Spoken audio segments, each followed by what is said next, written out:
Hey guys, so before I start this video off, I want to say that I cannot keep things on the DL. You guys know exactly what I replaced the Volvo S40 with, and I leaked my own photos, and that was not the plan. I was going to keep things secret. I was going to wait for a video that will be coming out later this week. But I just do a really bad job at that, and I was too excited and I shared it anyway. But for some of you guys who are new to the channel, follow me at Boston Autoblog on Instagram and on Facebook at facebook.com/BostonAutoblog to find out exactly what I purchased. I also want to make this intro to explain myself to a certain degree. Now, I don't want to get too far into it because then what's the point in watching the rest of the video? But I just want to say that the things that did go wrong, I could have certainly fixed. It's just that in my mind, they didn't change the reliability of the car. So I could survive with some things breaking and kind of living with that, especially where my mind was already on something else, to get something else, and I just didn't want to spend any money throwing into the car. So that is what you're going to see in this video, the things that went completely wrong with the Volvo S40, why I got rid of it, and well, some of you guys know exactly what I purchased, but also getting into what is next for the channel. And so, without wasting any further time, let's get right into this video. Hey everyone, and welcome to Boston Autoblog. It is the end of an era. It is the end of a 5-year journey as I say goodbye to my 2006 Volvo S40. Now, this was something that was planned in the making for a very long time. In fact, buying a car right now was not in the real plan, at least a short-term plan. I was going to drive this till probably the end of summer.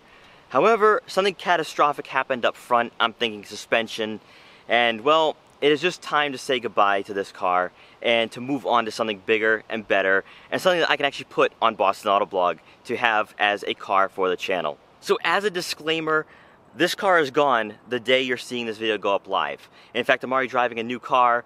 It's already exciting and I'm probably already making content of it. So that leads me right into what is the next car, and I'm going to leave that as a secret.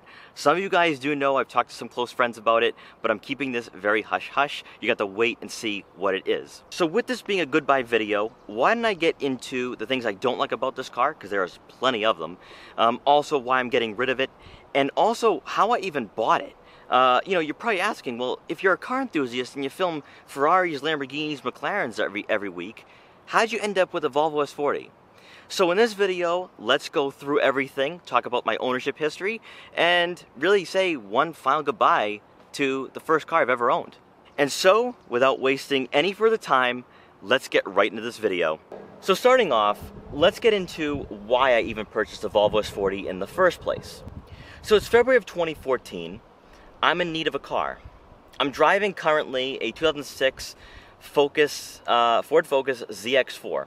There's no power windows. I don't even think there was power locks. It was just a base model, like just complete base, not comfortable at all. One thing that I noticed too, and a lot of people have been saying this with the Ford Focuses of that generation, is that if you went 65 miles an hour, the front end would start rattling and it would start shaking. The steering wheel would start shaking, and it was just one of the worst cars you could drive, at least one of the worst cars I've ever driven in my life. So I wanted something more luxurious. And BMWs were still out of my price range, Audis were out of my price range, although there was one that I could have purchased, but it sold right before I got to it. It was an A4, I think it was a B5. And that really kind of ruined it for me. There was just no other options at the time when I was looking at buying a car. And I just wanted to have something a little more comfortable to drive. And I figured the Volvo would be a car that might be worth driving. It was more comfortable. And I just think that it was more luxurious. It's something that I really wanted. Performance was just not in mind. I had not gone to any car events at the time, wasn't part of the car community. So the S40, in my mind, made complete sense. Now, before the S40 became mine, there was one other car I was looking at. It was a Saab 9.3. I think it was a 2005. And it was black. It might have been a better car to drive. I'm not even sure. The problem was that the Carfax was very interesting. So we passed on it. Drove up to a dealership, a Volvo dealership, picked up the S40. Should have never purchased it. And it had chips in it, scratches, and I really don't know what I was thinking at the time. I think I was just really desperate to buy a car. It was my first time getting it.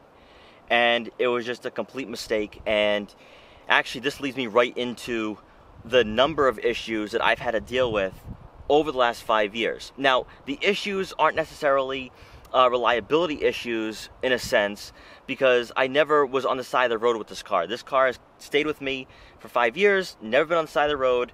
It has taken me to all the Cars and Coffees and all the car events I've gone to, but there's a lot of electronic issues that I have dealt with, and it really starts with the rear. So before we get into the first issue, why don't I talk about what I paid for this car when I first got it. I paid $10,500, which really isn't bad for a first car. It's a Volvo, seems nice, only has 56,950 miles.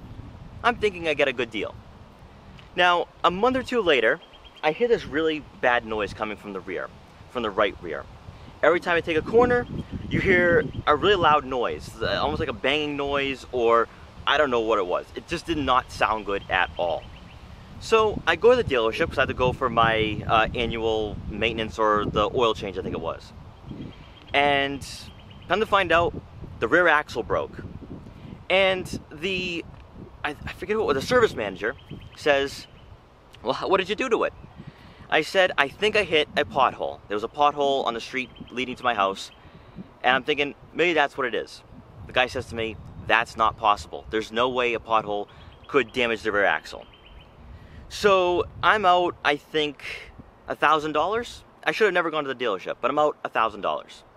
So let's add this to $11,500 now that I've spent on this car within the last, I'd say, 2 to 3 months. And that is just the beginning of the issues I have to deal with. So while I'm in the back, why don't we get to another issue I've dealt with. Now, it's minor. Could get it fixed. I think it's like a $50 fix if I did it myself. My relationship with this car is over with. As I said to my friends, this is like a bad relationship coming to an end. I just want it over. But, so, I have a trunk button. I also have an unlock button, which would also unlock the trunk. So, the trunk doesn't open anymore. For me to open it, I have to go in the back and release the hatch from the back, the one where if there's someone locked in, you can unlock it. That's the only way this thing opens. Now again, I could fix it for like 50 bucks. I just don't want it anymore. Now, the thing I don't get though, and I think this is a quirk on the car, and I also don't understand why Volvo did this, but there's no key. There's no keyhole, just manually open the trunk. And I'm thinking, it's 2006. I mean, shouldn't there be something like that? But that's a side point. I can get over it, but I haven't had use of my trunk in at least a year. So this moonroof right here is what saved me from dying of dehydration over the last 4 years. So another major issue I've had to deal with, which it only worked for the first summer I had this car, the AC compressor no longer works. Now, this is very common with Volvo S40s. I hear this all the time, the compressor goes, but I just didn't expect that to happen around 64,000 miles. And so basically, on a hot day like today, I think it's like 90 degrees, I have to use my windows. Now, I don't mind it. I like having the windows down. I don't really like having the AC. I've never really used the AC at all. But that's just part of the problem. So on a hot day, say it is 85 degrees, and you get a thunderstorm. It brings in humidity, brings in a little bit cooler air. Well, normally you can't have the windows up, because that's going to bring in rain. The moonroof is useless at that point, and all you have is the vents. So you think the vents are good. I mean, you're getting some cold air, but you're not getting really cold air that you could use with an AC. But one major problem, the window fogs up, and you can't get rid of the fog. So you're basically driving, and you really can't see. One time it was so bad, I had to use a napkin, and I had to wipe off the fog, really to just at least get some visibility on my side. It is not safe. That is not safe at all. It's not something that I recommend doing or driving with. You know, if you do get a car like this, fix the AC compressor, because again, that is not safe. You cannot see people, and it's very dangerous to drive like that. So another problem I've dealt with, which really is just a quirk, it's not mechanical, is the fact that the passenger seat is not adjustable. A number of my passengers are not really happy with that. Now, it's adjustable from the sense that you can put it up and you can put it down like that, but it's not height adjustable. You can also recline it a bit, but that's basically it. However, it makes up for it though, because the seats are actually rather comfortable, but a lot of my passengers say they do not like the fact they can't adjust the height up or down. But it can't be all bad though. For the first 3 to 4 years, I really enjoyed driving this car. despite the fact the AC compressor didn't work, despite the fact that there was a number of issues electronically, and this was something I completely forgot about, that the alternator didn't work as well. The alternator went, I think, was it 2016 or 2017? Somewhere around there, and that was actually the same time that the trunk stopped working. So electrically, there's something wrong with this car, but I think that's really Volvo. But one of the good times I had with this was, and I'm actually in the exact same location, I filmed a review of the Volvo S40. It's my first ever car review, and to this day I think it has 48,000 views. I remember really getting into the filming car reviews, filming car events. I wanted to try reviews. I wanted to see what I could do. And so I went to Lars Anderson Auto Museum. I went to this vacant lot up here, and I filmed a review.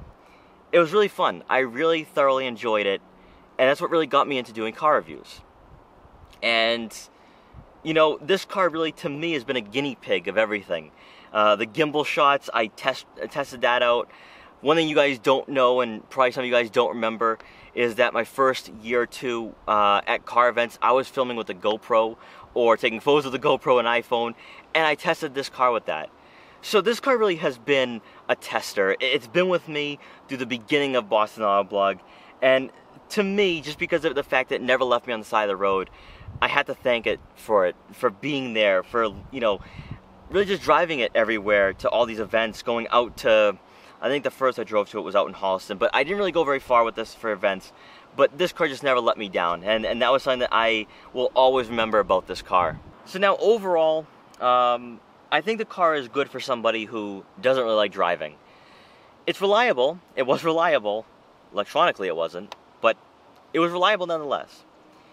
But it's really not a car for somebody who enjoys driving, that wants to accelerate in the corners. Handling is brutal with this car, and because the Volvo, and because it was owned by Ford at the time this was made, it has the same issue as the Focus. Now, it's built on the Ford Focus platform. Same problem when, if you go a certain speed, you start feeling the shakiness in the steering wheel. And that, to me, I do not enjoy. I don't even think it's safe. Who knows what will go on this car up front. And, yeah, just from the standpoint of driving experience from 30 to 60, if I did a 30 to 60 pull, I'm going to lose my friends. Even in a safe environment on the highway, I'm going to lose my friends no matter what.